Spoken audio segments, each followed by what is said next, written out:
ముఖ్యమంత్రి రేవంత్ రెడ్డి సిద్దిపేట జిల్లాలో పర్యటించనున్నారు. పలు అభివృద్ధి పనులకు శంకుస్థాపన చేయనున్నారు. నర్మెట్టలో రైతు ఉత్సవాలకు హాజరు కానున్నారు రేవంత్ రెడ్డి. ఆయిల్ పంప్ ఫ్యాక్టరీని ప్రారంభించనున్నారు. రైతు భరోసా నిధులను విడుదల చేయనున్నారు సీఎం. అనంతరం బహిరంగ సభలో పాల్గొంటారు రేవంత్ రెడ్డి. అయితే రేవంత్ రెడ్డి షెడ్యూల్ కి సంబంధించి మరింత సమాచారం మా ప్రతినిధి క్రాంతి అందిస్తారు. క్రాంతి, చెప్పండి, ఈ రోజు సిద్దిపేటలో సీఎం రేవంత్ రెడ్డి పర్యటించబోతున్నారు. అదేవిధంగా నర్మెట్లో ఆయిల్ పంప్ ఫ్యాక్టరీని కూడా ప్రారంభించబోతున్నారు. ఓవరాల్ గా ఈ రోజు సిద్దిపేటలో పర్యటనకి సంబంధించి షెడ్యూల్ ఏ విధంగా ఉండబోతుంది?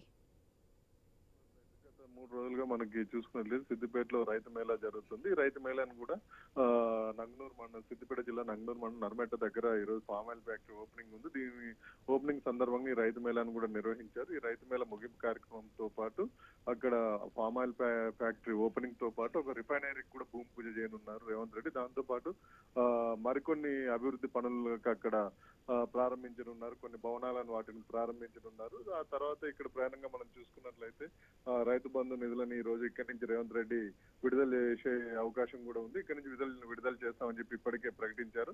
ఇది ప్రయాణంగా ఉండే కార్యక్రమాలు. అయితే తెలంగాణలో పర్టికులర్ ఇటు ఖమ్మం ఈ జిల్లా కాకుండా మిగిలిన ఇటువైపు ప్రాంతంలో ఫామ్ ఆయిల్ సాగు చేయించాలన్న ముఖ్య ఉద్దేశంతో గత ప్రభుత్వం విస్తృతమైన చర్యలు చేపట్టింది, రైతులను ప్రోత్సహించింది. అందులో భాగంగానే ఫ్యాక్టరీని కూడా ఏర్పాటు చేసింది. ఆ ఫ్యాక్టరీ ఏర్పాటుతో పాటు అక్కడ దాదాపుగా సిద్దిపేట జిల్లాలో మనం చూసుకున్నట్లు ఇప్పుడు 7,000 ఎకరాలకు పైగా ఫామ్ ఆయిల్ సాగు అవుతుంది. వివిధ దశల్లో ఉంది. అదంతా కూడా మొదటి దశలో 5,000 ఎకరాలని చేశారు. 5,000 ఎకరాలకు సంబంధించిన దిగుబడి వస్తుంది. ఆ దిగుబడిని కూడా ఇప్పటికే ఇక్కడ ఈ ఫామ్ ఆయిల్ ఫ్యాక్టరీలో వేసి వాటి నుంచి ఉత్పత్తులు తీస్తున్నారు. దీనికి సంబంధించి ఈ రోజు లాంఛనంగా రేవంత్ రెడ్డి ప్రారంభించిన రేవంత్ రెడ్డి సాయంత్రం సిద్దిపేటకు వచ్చే అవకాశం కనిపిస్తుంది. ఆ తర్వాత రాష్ట్రంలోని మొట్టమొదటి ఆయిల్ రిఫైనరీని కూడా ఇక్కడ ఏర్పాటు చేయడానికి ఈ రోజు రేవంత్ రెడ్డి శంకుస్థాపన చేయనున్నారు.